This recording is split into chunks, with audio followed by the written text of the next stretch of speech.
You may be worried right now with all the Airbnb bust news. Airbnbust. The Airbnbust is Airbnbust. There is some truth to this, but by blaming it on the entire market or calling a market saturated, they're not telling the full story. Market saturation doesn't scare me away from investing in short-term rentals, and really it shouldn't scare you either. You can still find a profitable property, but it may take just a little more research. So here's what I do. First, what does saturation actually mean?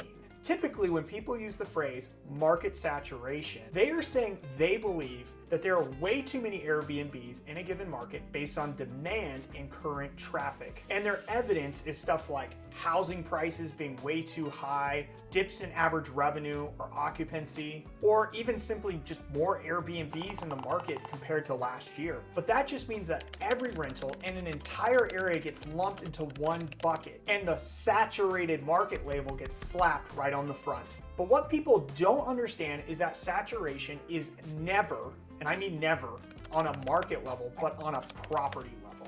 Rather than looking at the supply and demand of all rentals across the market, you want to look at the supply and demand of different property sizes. So for example, 1 bedrooms versus 2 bedrooms, 3 bedrooms, etc. It's possible that there's an oversupply or even an undersupply of a particular bedroom count.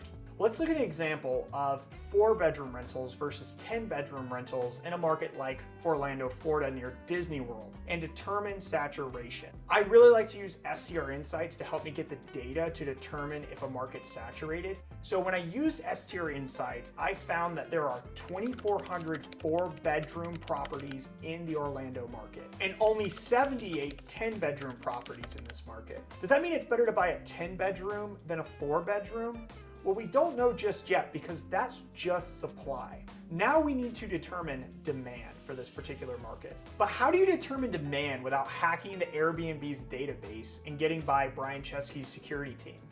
Well, I find the best way to determine demand is to look at the total revenue per given bedroom count.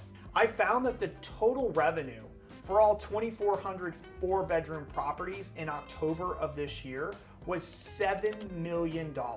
Okay, so now that we have the data for supply and demand, we can calculate a metric called RevPAR, or revenue per active rental. We do this by taking the total revenue and dividing it by the total number of active properties in a given market. So the RevPAR for 4-bedroom properties in Orlando, Florida for October 2023 was $3,063. That's nice and a cool metric we just learned, but how does that help us determine saturation? Now we need to do the same calculation, but for the previous October, meaning October 2022. I already did the math for you, and the RevPAR for October 2022 was $3,600. So the RevPAR for 4-bedroom rentals in Orlando fell by 16%. And this basically tells me that 4 bedrooms in this market are really saturated. But what about 10 bedrooms? We can see here that the RevPAR for 10 bedrooms in 2023 was $6,532. And the RevPAR for last October 2022 was just above $6,000.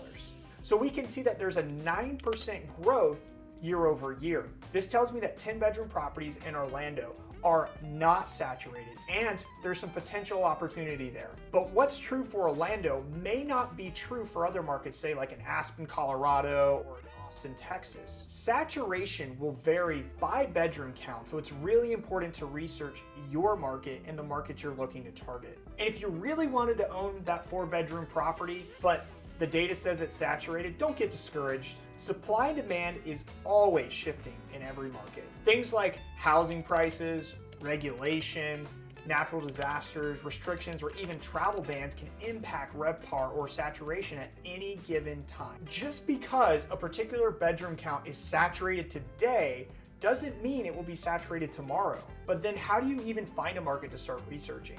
Check out this next video where I break down how to do this in 4 easy steps. Check out that video next and keep crushing it.